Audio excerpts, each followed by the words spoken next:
Then they have to travel to Indianapolis. They got to jump on a plane and fly to Indiana and play the Colts. You know what's here's another thing that's so weird about this thing. The two Cardinal players that came down and were two important Cardinal players, Byron Murphy and Devon Kennard, right? But they just got through playing the Seattle Seahawks last week. So don't be surprised in the next few days you see some Seattle Seahawks come down with this thing, because those two guys were on the field with them, breathing on them and tackling them and doing the whole nine. So how would they didn't even know they had it at that time.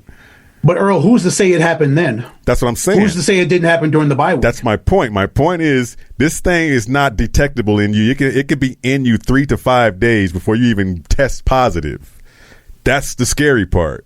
And so the NFL has to look at that part of it and go, okay, we don't have no clue to backtrace this thing back to where these guys got this from. We have no clue. So we got to find a way to get the players to either come to some type of agreement to, not go back home and just stay in a bubble in a hotel and keep them away from everything. I mean, that's the only way you're going to get this thing to be under control. Because if you don't, somebody's going to make a move, like you said, Ed, earlier. There's going to be a team that's going to just go through the whole team and wipe them out at one point, at one time. And that's going to be devastating. But I don't know. What it's too much money involved for the league to just say, let's shut it down, 14 days. It's too much involved, and it's not going to stop. So I don't know. Yeah. And you see it's affecting the NBA right now, because they're trying to push this for a December 22nd start. So if they don't get it started before Christmas, they could lose up to $1 billion in revenue. That's ridiculous. If they push this thing to January.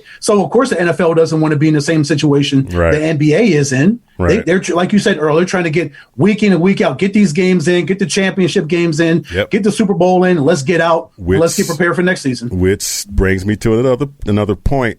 And they're trying to restructure the playoff seeding. And according to, we need to make a little bit more of this money. We got to add another playoff game. And now you got 8 teams on each side. They want to go to the playoffs. And that's ridiculous. That's half the dang on league in the playoffs almost. So it's crazy. I don't know. But it's about money. It's a way to get that money back. Right. I guess when you think about it, though, to be honest, if you were a business and you had to make those moves during this pandemic, you probably would be making some drastic moves like that yourself. Let's just be honest. I mean, you would have to make some serious decisions like, look, I got to sacrifice this over here, but I got to do, if I don't make this money, my business is going to go down the drain. So at some point, you got to make some drastic moves in this type of thing, in this type of situation for any business right now. So, I mean, I guess I can understand it, but I'm looking at the NFL so big and you think they're going to never run out of money, but they're a business. They got to keep their business going. So what they're going to do is keep that money train going. And I'm sticking to that until I see different. Yeah. I mean, it worked for the MLB. They had 16 teams in, and the NBA, they expanded their situation with their tournament and everything. They could get it to work, the NFL can get it to work.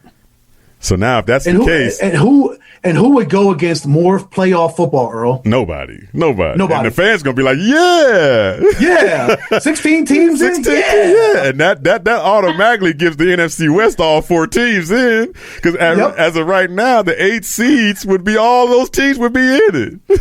That's funny. Oh man, that's crazy. Yeah, as long as my Packers and the Arizona Cardinals make it in, I'm good. They're in there. So and the Cardinals that's all I worry about. Cardinals would be 5th. Cardinals would be 5th right now. That would be pretty cool. Yeah, that would be cool. Yeah. But let's just hope that it doesn't come to that. Yes. That we don't get to go to that extent. That's the last thing we want. Hopefully the NFL can come out on top from it. Yeah. And guys, I saw a report from the NFL about the NFL expanding. They're going to expand the sidelines. They're going to expand it out from the 20-yard line to the 20-yard line. Right. That way you can have more social distancing between the players and the staff and the personnel. And they're trying to get more players, even players that aren't playing the game, to wear masks on the sidelines, and pregame and postgame. They're trying to get all these players to require them to wear masks. So they're trying to do what they can to do the social distancing so they can actually keep these teams healthy and these players healthy. And hopefully we won't have another outbreak like the Ravens. Right. So the NFL is trying to do their part. They're trying. Yeah, they're trying to do things, but it's just that the COVID's running the whole show. You got to go according to what COVID's doing. Yeah, and it's a complete control. You're right. It's kind of that you can't control. Right. It's kind of ridiculous for you to test somebody before a game. Then you say, "Go ahead and play." We don't have the results back yet. You go out there and play, and then you get the results back. Oh, pull that guy. That's ridiculous. I think that's crazy. That's what happened in the World Series with Justin Turner. He goes out there, he's playing the game. They don't have the results back, but yet, oh, we got the results. He can't play, but he's out there already. That doesn't make any sense. He's probably already infected. He's already infected 5 or 6 people already. So I think they need to straighten that out. Do the testing a little earlier and get those results back quicker. And that way, you won't put nobody out there that has the virus. I mean, I don't know. That's just me thinking logically, I guess. We have had just week 8 wrap up. We're heading into week 9. Already? Dun. Man, it's halfway this done. This is going to start getting good. It's already good, Joe. What are you talking about? Or getting better. Yes. I should say better and better from here on out. I see the smile in both their faces. So we have some things that have happened and some things to look forward to, or maybe some things we're hoping that we don't get to see. We Andy Dalton, he's come down with the virus, and we talked Cowboys and how just it keeps, instead of it getting better from Dak Prescott's injury, unfortunately, it just keeps going and getting worse. Right. We have Tom Brady. He made history, NFL. He went ahead of Drew Brees for touchdowns, and he also took the lead in passing yards. We have the Packers that they disappointed me this last week 8. So what was that all about? Yeah. Cardinals had a bye week. So much happened week 8, and then we have to look forward to week 9. Steelers and Cowboys. I don't know how much of a matchup that's going to be.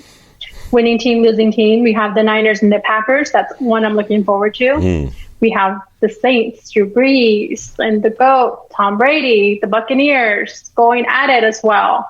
In week 9, we also have the Patriots and the Jets. Losing teams, So there's so much has happened, so much to happen. I want to go ahead and lead off with you, Earl. What is it?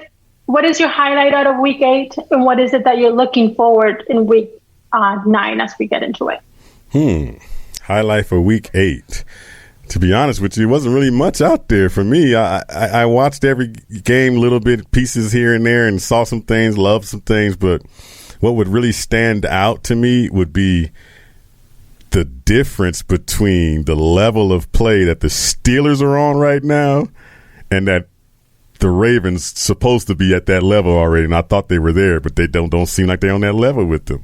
Steelers look, they're on another level right now, and that game was going to be a key game to me for the AFC to show me that Lamar Jackson and the Ravens are ready to go back and make the next move to win a championship, but they're not there because the Steelers have stepped over them, said, excuse me, get out the way, we're taking over this thing, and they are the most complete team that is in this NFL right now, the Steelers. And they won that game not even playing their best football. That tells you that's a good team.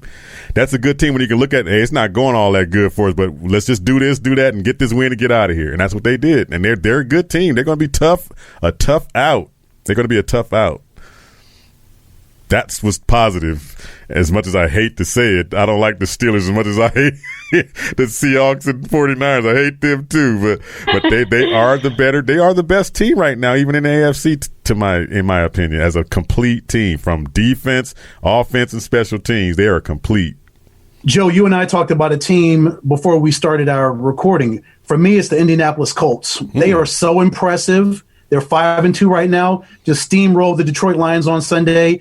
Phillip Rivers has a resurrection in his career since going to Indianapolis. Their defense is awesome. They have a great defense, or I believe they're the second-ranked defense as far as total yards given up in the league. Yeah. So their defense is stingy. Phillip Rivers he's gotten his career back. He's gotten his mojo back since he's gotten in Indianapolis. So watch out for that Colts team. They're on the rise. And as far as Week 9 goes, you've got some really good matchups coming up. You've got Seattle going to Buffalo, a 6-1 team against a 6-2 team. Let me click on that. Week 9. Come on, computer. There you go. Yeah, Seahawks 6-1 and the Bills are 6-2. You've got the Ravens going to Indianapolis against the aforementioned Colts. You've got some really good matchups Thursday night. Your Packers go to San Francisco or Santa Clara to take on the San Francisco 49ers. You guys should win that game. Although Nick Mullins played pretty well in Seattle in relief for Garoppolo. Wouldn't you say, Earl? I mean, he passed for over 200 yards and 2 touchdowns in a relief role for him to just be thrown into that situation. Nick Mullins is okay. He's serviceable. I like the fact that he wasn't hesitant to throw the ball to the receivers. Right. He let it rip. He let it go. Yeah. Jimmy's back there like, he don't want to let it go. This kid just ripping it. Like, okay, whatever happens is going to happen. He's ripping it. Right. So I love that. Down, so, hey, I'm going to go out here and just let it all hang out. A tentative quarterback is always the guy that's going to struggle. Look at Daniel Jones last night. He was in his own head. If he would just let it go and just trust what you see in front of you, that 2-point conversion would have been a 2-point conversion because he was so late on throwing that ball because he was thinking too much. So, right. I mean, it's all about that. But, yeah, I love the matchup Seattle and Buffalo. Oh, my goodness. Yeah, that's a good one. I'm looking at that one like, we have to watch that game as Cardinal fans. We want to see how they handle them, see if they can hang in that game, which is what we did on our bye week for the Miami Dolphins. And I don't think Tua is going to be too much of a problem for us. So, well, Earl, thank you very much. I do love it that we were able to finally come together and exactly. Put something out for our listeners. Absolutely. Let everyone know, for those that hear us on our podcast platforms, how they can listen into you, how they can tune in and get a hold of you. Well, if you just hold on another hour on the KSRN network, you'll hear me after the Insight Sports Talk, which you guys listen to automatically every day at 7 o'clock. And I'll be on after them at 8 o'clock to 9 o'clock every night of the week on the Casual Sports Show. You can also catch me on our social media outlets, Facebook, Instagram, YouTube, and our YouTube page, all with the same tag, Casual Sports. And that's KAZUAL, and a Z is at the end of the word sports.